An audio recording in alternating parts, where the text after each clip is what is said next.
పాములు అంటేనే చాలామందికి ఒళ్ళు గగురుపుడుస్తుంది. చాలామంది భయపడుతూ ఉంటారు. అసలు పాములు తమ చుట్టుపక్కల ప్రాంతంలో ఉన్నాయంటేనే చాలా భయపడి ఆ ఏరియాలకు కూడా వెళ్ళడం మానేస్తారు.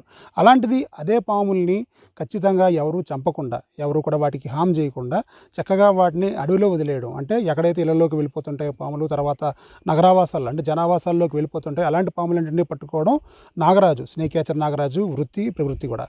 అలాంటి సందర్భాల్లో ఫారెస్ట్ రేంజ్ ఆఫీసర్లు కావచ్చు, డిఎఫ్ఓలు కావచ్చు, అందరూ కూడా ఆయనకి ఎంకరేజ్ చేస్తూ ఉంటారు. ప్రత్యేకించి వాళ్ళు పనులన్నీ మానుకొని తమకు ఇది ఒక బాధ్యతగా తీసుకొచ్చి, ఇప్పుడు మనం కంబాలకొండ అభయారణ్యం ప్రాంతంలో ఉన్నాం. అక్కడికి వచ్చి ఈ పాముల్ని ఏవైతే పట్టుకున్నారో మొత్తం 19 పాములని చెప్తున్నాడు నాగరాజు. 19 పాములలో అత్యంత విషపూరితమైన నాగుపాము అయితే ఉంది. అలాగే మిగతావి జరిపోతులు అంటాం, ఇంగ్లీష్లో వాటిని ర్యాట్ స్నేక్స్ అంటారు. ఇక కొండచిలువ పైథాన్ కూడా ఉంది. వీటితో పాటు 14 అంటే దాదాపుగా 2 నెలల వయసు ఉన్న 14 పాములు అయితే ఉన్నాయి. మనతో పాటు ఇప్పుడు సబ్ రేంజర్ ఆఫీసర్ గారు ఆయనతో మాట్లాడదాం. ఫారెస్ట్ ఆఫీసర్ అవుతాం. శ్రీవాణి గారు చెప్పండి, ఇన్ని పాముల్ని ఒకేసారి వదలడం అనేది దాదాపుగా విశాఖ చరిత్రలో ఇది మూడోసారి. సో మీరేమనుకుంటున్నారు? ఈ సేఫ్ అనుకుంటున్నారు ఈ ప్లేస్ అంతా కూడా? ఇది Kambalakonda sanctuary area. It's a safe place. యాక్చువల్గా ఈ జనవాసాల్లో ఏదైతే దొరికినాయో సింధియా అండ్ వేరే చోట నుంచి ఎక్కడైతే కొన్ని ప్రాంతాల నేవల్ యార్డ్స్ నుంచి తీసుకుని వచ్చారు. ఒకే హౌస్లో ఒక 14 పిల్లలు, ఒక కింగ్ కోబ్రాని వీళ్ళు రెస్క్యూ చేశారు. Nagaraj and snake rescuer.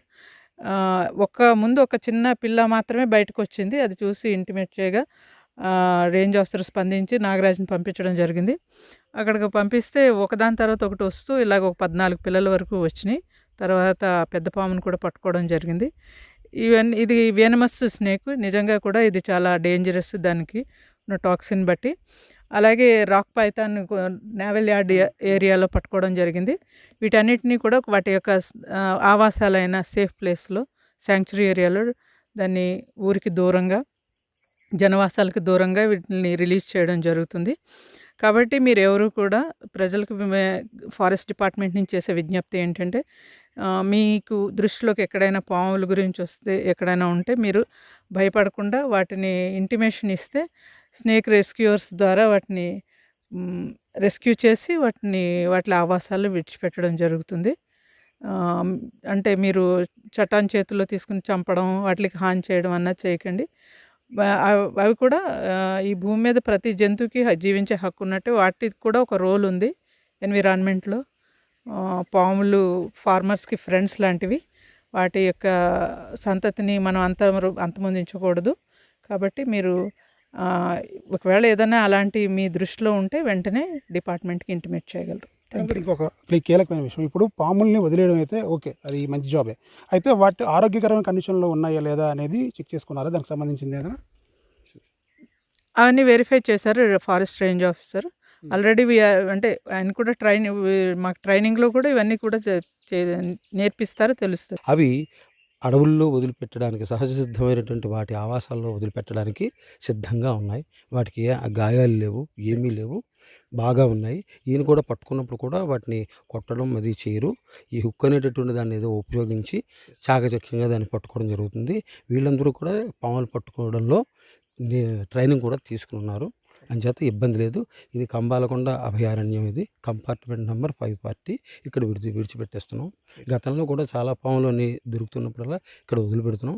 కానీ రీసెంట్ టైంలో అంటే గత సంవత్సరం 6 మాసాల నుంచి కూడా పాముల సంతతి విపరీతంగా పెరిగిపోతుంది విశాఖపట్నం ఏరియాలో. దానికి చాలా రీసెర్చ్ కావాలి. ఎందుకు ఆ పర్టికులర్ స్పీషీస్ మల్టిప్లై అవుతుంది అనేటటువంటిది చాలా రీసెర్చ్ కావాలి. ఒక మంచి కీలకమైన పాయింట్ చెప్పారు. పాముల సంతతి పెరుగుతుంది అంటున్నారు కదా, ఏ జాతి అంటే మ్యాక్సిమం హైలీ వెనమస్ స్నేక్స్ అవి బాగా పెంచుకుంటున్నాయా సంతతిని, లేకపోతే మిగతా ఉంటారా? అన్నీ కూడా అన్ని రకాల పాముల సంతతి కూడా మీకు రాక్ పైథాన్ అవనండి, లేకపోతే ర్యాట్ స్నేక్ అవనండి, లేకపోతే కోబ్రా అవనండి, తర్వాత రస్సెల్ వైపర్స్ అవనండి, ఇవన్నీ కూడా ఈ పాముల్లో అన్ని జాతులు డెవలప్ అవుతున్నాయి. నేను అనుకోవడం ఏంటంటే ముంగీసులు ఎక్కువగా ఉండాలి. ముంగీసుల సంఖ్య తగ్గిపోవడం ఒకటి, వీటిని తినేటటువంటి డేగలు గద్దలు సంతతి తగ్గిపోవడం ఒకటి వల్ల పెరుగుతోందని ప్రాథమికంగా అంచనాకు వచ్చాను. కానీ చాలా రీసెర్చ్ చేయాలి. అది నేను కాదు, రీసెర్చ్ స్కాలర్స్ చేయవలసినటువంటి పని. ప్రస్తుతం మేము ఎక్కడైనా నాగరాజు దశాబ్దాల తరబడి ఈ ఫీల్డ్లో ఉన్నావు దాదాపుగా. అంటే ఎక్కడైనా ఒక కాల్ వచ్చిందంటే నీకు అర్థమైపోతుంది ఫలానా చోట ఒక స్నేక్ ఉన్నదని. సో ఇలాంటి సందర్భంలో నీకు రిస్క్ ఫ్యాక్టర్ ఏముంది? దీనికి సంబంధించి నువ్వేం చర్యలు తీసుకుంటున్నావు, ఏ జాగ్రత్తలు చర్యలు తీసుకుంటున్నావు, అండ్ ఇవాళ వదలబోయే పాములలో ఏవి డేంజరస్, ఏవి హైలీ వెనమస్? సార్, ఎక్కడ నిన్న కాల్ వచ్చింది నాకు. నేను కాల్ అయ్యానని సార్ ఇంట్లో 2 పాము వచ్చాయి, నాగపాము పిల్లలు వచ్చాయి, మళ్ళీ అంతా ఇంకో 2 వచ్చాయి. వెంటనే మా సార్ రేంజ్గా సార్ కాల్ వచ్చింది. కాల్ రాగానే నేను వెంటనే సార్ నాకు వెంటనే ఇన్ఫామ్ చేశారు. నాగరాజు పలానా చోట్ల నాగపాము పిల్లలు వస్తున్నాయంట, ముందు 2 వచ్చాయి, తర్వాత 3 వచ్చాయి, ఇంకో వస్తున్నాయంట, నాకు వెళ్ళి చూడు అది పరిస్థితి ఏంటి, నాగపాము పిల్లలు అంటే వేగంగా వెళ్ళు అంటే నేను వెంటనే సార్ ఫోన్ చేయగానే వెంటనే వెళ్ళి చూడగానే 14 పిల్లలు ఉన్నాయండి. ఆ తవ్వుతుంది 14 పిల్లలు ఉన్నాయి. దాంతోపాటు దీని తల్లి కోపురానికి లోపల ఉంది. ఈ 14 పిల్లల్ని ఈ పెద్ద కోపురాన్ని బంధించి పట్టుకొని వచ్చి సార్ ఇన్ఫామ్ చేశాను.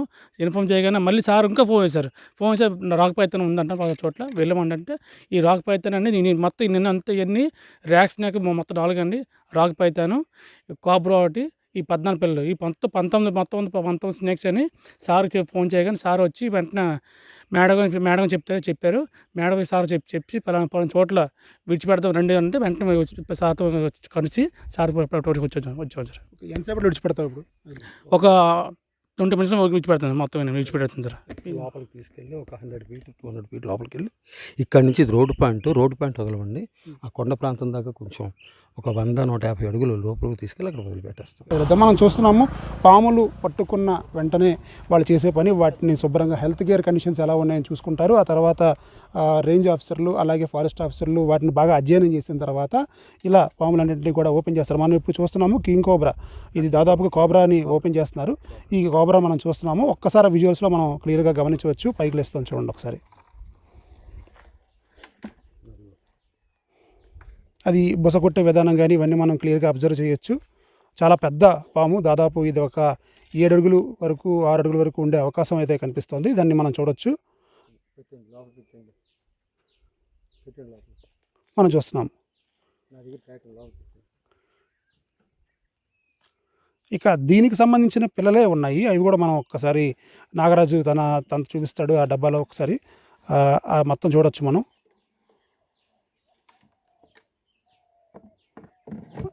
ఇది తల్లి పాము, ఇది తల్లి నాగుపాము. ఇది దానికి సంబంధించిన పిల్లలు ఇవి. డబ్బా ఓపెన్ చేయకుండా మనం చూడాలి. ఎందుకంటే నాగుపాములు చిన్నవైనా పెద్దవైనా ఒకే రకమైన విషపూరితంగా ఉంటాయి. ఎందుకంటే చిన్నవని దాన్ని తక్కువ అంచనా వేయకూడదు. పుట్టి 2 నెలలు అయినప్పటికీ కూడా వీటికి విషం అలాగే ఉంటుంది, వెంటనే విషం ఉంటుందని చెప్తున్నారు. కాబట్టి పిల్ల కాటు వేసినా చాలా డేంజర్. అప్పుడే పుట్టిన గుడ్డుని పగలగొట్టుకుని అప్పుడే వచ్చిన పిల్ల కాటు వేసినా హ్యూమన్ చాలా డేంజర్. అది కూడా చాలా వెనమస్. ఇవి మొత్తం 14 పిల్లలు సార్. 14 పిల్లలండి ఇవి మొత్తం. ఇవి కాక మిగతావన్నీ మనం కింద చూస్తున్నట్టు ఈ పక్కన ఈ గుడ్డ సంచుల్లో ఉన్నవన్నీ కూడా, ఒకటి పైతాన్ మనం కొండ చిలువ అంటాము. అవి 3 కూడా నాగరాజు 3 పట్టుకున్నాడు, ఇవి పక్కన పెట్టాడు కదా, అవన్నీ కూడా ర్యాట్ స్నేక్స్. అవి అసలు కనీసం విషపూరితం కూడా కావు. అది కుట్టిన వెంటనే చిన్న నొప్పి ఉంటుంది తప్ప అంతమించి దాని ప్రభావం కూడా ఏమీ ఉండదు. అది కూడా ఏదో చేము కుట్టినట్టు ఉంటుంది. కాబట్టి అది పెద్ద ఇష్యూ కాదు. ఇప్పుడు మనం చూస్తున్నది పైతాన్ కొండ చిలువ. ఈ కొండ చిలువకు కొంచెం ప్రమాదకరం. ఎందుకంటే దీనికి వెనామస్ కాకపోయినప్పటికీ కూడా కాస్తంత కొంచెం గట్టిగా కరుస్తుంది, మొక్కలు అవుతుంది. అలాగే చిన్న పిల్లలు ఉంటే మాత్రం దీని దాడి నుంచి తప్పించుకోలేరు. ఇది పూర్తిగా పెనవేసుకుపోయిందా ఇక బతకడం దాదాపు దుర్లభం అని చెప్పచ్చు. మనం ఇక్కడ ఈ ర్యాట్ స్నేక్ సంబంధించింది చూస్తున్నాము. ర్యాట్ స్నేక్ సంబంధించిన దాని ముందునే పైతాన్ ఉంది, దాన్ని చూడొచ్చు. ఇది కొండ చిలువ. నాగరాజు ఈ ఫీల్డ్లో దాదాపు చాలా అనుభవం ఉంది. ఆయన చూపిస్తున్నాడు చూడండి. దాదాపుగా ఇది ఒక 10 అడుగుల పైనే ఉంది, 15 అడుగుల దగ్గరకు ఉంది. చాలా పెద్దది. ఆ నాగుపాము లాంటిదే ఇది కూడా, కాకపోతే నాన్ మెనామస్. మనకి ఇక్కడ శాస్త్రి గారు చూపిస్తారు క్లియర్గా దాన్ని పట్టుకొని. అలాగే నాగరాజు పొదుగు పట్టుకున్నాడు దానికి సంబంధించింది. ఇదిగో చూస్తున్నాం కదా, మనం లైవ్లో చూస్తున్నాం ఇదంతా కూడా క్లియర్గా.